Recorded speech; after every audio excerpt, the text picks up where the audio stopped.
Buongiorno, Focus Bollettino Colture Erbacee aggiornamento. Continuiamo a parlare di diabrotica perché sono i momenti decisivi della stagione per applicare la difesa integrata contro questo importante fitofono.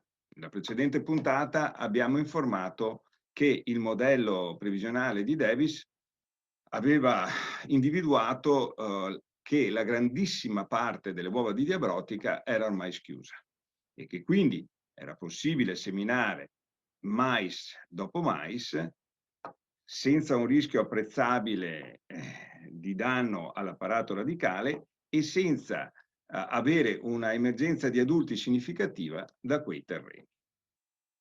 Oggi il modello di Davis ed anche i riscontri di campo ci danno un'altra importante informazione per la difesa integrata: la cattura dei primi adulti in campo. I primissimi sono stati catturati il 17 giugno in provincia di Padova. È quindi giunto il momento di installare in campo le trappole cromotopiche per monitorare gli adulti e capire se è necessario, e nel caso voglia fare ancora mais dopo il mais di quest'anno, interrompere la monosuccessione o meno.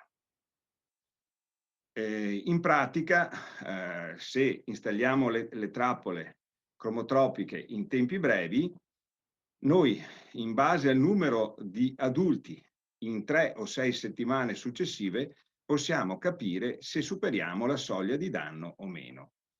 Questa soglia è pari a 6 adulti per trappola per giorno, appunto come media di 3 o 6 settimane di osservazione. Potete trovare ogni indicazione pratica nei bollettini che emettiamo, nei precedenti ed anche nei prossimi. Questa informazione è molto importante perché consente di gestire la diabrotica con una rotazione flessibile, senza utilizzare insetticidi né alla semina né durante la stagione contro gli adulti, quindi con un beneficio per l'azienda agricola e una riduzione notevole dell'impatto ambientale della difesa. Alla prossima!